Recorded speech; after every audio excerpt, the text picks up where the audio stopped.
Good morning, students. Today we'll be continuing with your chapter number 9, The Great Stone Face, Part 1.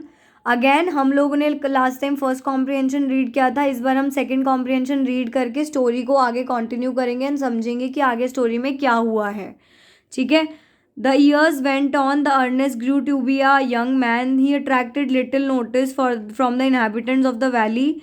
They saw nothing remarkable in his way of life except that when the labor of the day was over, he still loved to gaze upon the great stone face. Their idea was that it was a folly but pardonable because Ernest was industrious, kind, and neighborly. They did not know that the great stone face had become a teacher to him and that the sentiment which was expressed in it would enlarge the young man's heart and fill it with deeper sympathies than other hearts. They did not know that from this would come a better wisdom than could be learnt from books. Neither did Ernest know that the thoughts which came to him so naturally in the fields and all the fireside were of a higher tone than those which all men shared with him. A simple soul, simple as when his mother first told him the old story, he beheld the marvelous face looking down the valley and still wondered why is it human likeness was so long in coming. By this time, poor Mr. Gathergold was dead and buried. His wealth, which was the body and spirit of his existence, had disappeared before his death. Since the melting away of his gold, it had been generally agreed that there was no great likeness after all between the ruined merchant and a majestic face upon the mountain. It so happened that another son of Valley had become a soldier many years before after a great deal of hard fighting. He was now a famous commander. He was known for the battlefield by the name of Blood and Thunder. Old and tired now, he had lately expressed a desire to return to his native valley. The inhabitants, his old neighbors, and their grow up children prepared to welcome the renowned commander. It was being said that the likeness of the great stone face had actually appeared. Great, therefore, was the excitement throughout the valley, and many people who had never once thought of glancing at the great stone face now spent much time in gazing at it for the sake of knowing exactly how General Blood and Thunder looked. तो बच्चों अभी पहले मैं ये वाला चीज़ बता देती हूँ कि कुछ साल बीते अर्नेस्ट जो है एक बहुत अच्छा और जवान इंसान बन गया. उसको कुछ लोग उससे अट्रैक्ट होने लगे थे पर उसमें कुछ ज़्यादा खास नहीं दिखता था लोगों को. पर ये कि वो अभी भी इंडस्ट्रियलिस्ट बन गया था, इंडस्ट्रीज़ में काम करता था, बिजनेस करता था, पर अभी भी वो जो है ग्रेट स्टोन फेस को बहुत घंटों तक जो है गेज करता था क्योंकि समाउ उनको ये नहीं पता था, जो चीज़ मैं तुम्हें फर्स्ट कॉम्प्रिहेंशन में थोड़ा बताना भूल गई थी, कि जो वो अच्छा इंसान बन रहा था ना वो धीरे धीरे इसलिए बन रहा था क्योंकि उसका टीचर कोई और नहीं ग्रेट स्टोन फेस ही था. ग्रेट स्टोन फेस ही उसको चीज़ें सिखाने लगी थी.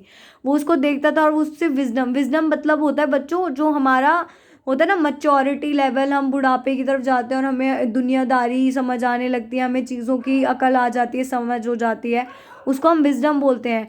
और ये जो टीचर था हमें हमारे अंदर सिंपथी मतलब क्या होता है? सिंपथी मतलब होता है एक ऐसी फीलिंग जिससे आप किसी और का दर्द या दुख या परेशानी समझ सकते हो.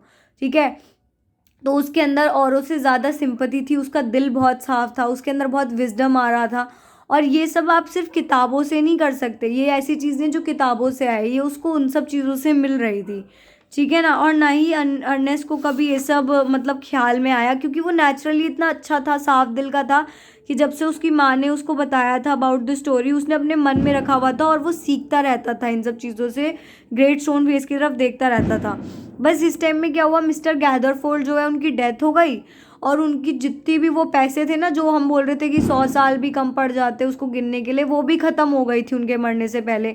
तो ये चीज़ मान ली गई कि वो कोई ग्रेट स्टोन फेस वाले इंसान नहीं थे और ऐसा कुछ भी नहीं था. पर अब जो है नई र्यूमर्स फैलनी शुरू हो गई थी कि एक बच्चा था जो यहाँ पैदा हुआ था और वो चला गया था, जो कि एक कमांडर है जिसका नाम ब्लड एंड थर्स्ट रखा गया है. ठीक है. वो जो कमांडर है उसकी शक्ल हूबहू इससे मिलती है ग्रेट स्टोन फेस से. और वो कुछ टाइम बाद वो अब बुढ़े हो गए थे कमांडर, तो वो अपने नेटिव मतलब जहाँ पैदा हुए हो वहाँ आके रहना चाह रहे थे. तो सब लोग ना बहुत एक्साइटेड और खुश हो गए थे कि चलो जी अब हमें उनसे मिलने का मौका मिलेगा और हम जो है उन्हें देख पाएंगे. और जो पहले लोग ग्रेट स्टोन फेस की तरफ देखते भी नहीं थे, अब वो लोग भी जो है उस पहाड़ ग्रेट स्टोन फेस की तरफ देखने लग गए थे, ताकि वो उसके फेशियल फीचर्स वगैरह जो हैं देख सकें और समझ सकें कि जो कमांडर है, वो जो कमांडर ब्लड एंड थर्स्ट आएंगे वो बिल्कुल ग्रेट स्टोन फेस जैसे ही दिखते हैं। ठीक है। On the day of the general's arrival, Ernest and all the other people of the valley left their work and proceeded to the spot where great banquet had been prepared. Soldiers stood on guards, flags waved, and the crowd roared. Ernest was standing too far back to see Blood and Thunder's face. Thirst नहीं है बच्चों, Thunder's face है. However, he could hear several voices. It's the same face exactly, cried one man, dancing for joy. Wonderfully like at that face, replied another. And why not? Cried a third. He is the greatest man of this and other age, beyond a doubt. Ernest that could see the general's face, that at the last could see the general's face, and is the same glance to the side. He could also see the great stone face. If there was such a likeness of the crowd proclaimed, Ernest could not recognize it. Fear not, Ernest said his heart, as if the great stone face was whispering to him, fear not, Ernest, he will come. तो क्या होता है ना बच्चों, वो जो है आ जाते हैं और सब जो है ना एक दिन अब जनरल के अराइवल के लिए खुश होते हैं, वो सब सजा के रखते हैं बैंकेट वगैरह, पूरा क्राउड इकट्ठा हो जाता है। अर्नेस्ट जो है उस क्राउड में सबसे थोड़ा पीछे खड़ा होता है। फिर वो देखते हैं कि जो है वो जनरल जो है कमांडर आ गए हैं, और वो उन्हें देख के ना सब क्राउड जो है चिल्लाने चीखने लगता है। कोई एकदम से चिल्लाता है कि अरे वाह ये तो ग्रेट स्टोन फेस ही है, दूसरा चिल्लाता है अरे हाँ ये वही है, तीसरा बोलता है और क्या ये हो ही नहीं सकते क्योंकि इतने ग्रेट आदमी है कि ये बिल्कुल ग्रेट स्टोन फेस जैसे ही हैं, सेम ये वही है। अर्नेस्ट जो है एंड में बेचारा, उसको इतनी मुश्किल से देखने को मिलता है कमांडर का चेहरा, और उसको भी कहीं ना कहीं वो ग्रेट स्टोन फेस जैसे ही दिखते हैं, पर वो सोचता है कि इतना सारा क्राउड चिल्ला रहा है, क्या पता मुझे इसलिए भी लग रहा हो, ये इस चीज़ भी हो, लेकिन स्टिल वो सोचता है। और फिर वो उसका कहीं ना कहीं उसका दिल से उसे आवाज़ आती है कि जैसे ग्रेट स्टोन फेस खुद ही बोल रहे हो कि नहीं अर्नेस्ट चिंता मत कर, ये वो जो है ही विल कम, मतलब वो जो ग्रेट स्टोन फेस वाला चेहरा है वो ज़रूर आएगा एक दिन। ठीक है ना। तो this was the story that we been reading. आपका चैप्टर 1 का मतलब इस चैप्टर का पार्ट 1 हमने कर लिया है, दोनों कॉम्प्रीहेंशन हो गए हैं। स्टोरी अभी तक बहुत सिंपल जा रही है। अब हम इसका पार्ट 2 कंटिन्यू करेंगे कल या परसों से, ठीक है। And you will get the question answers of this chapter जो आपको अच्छे से करने हैं।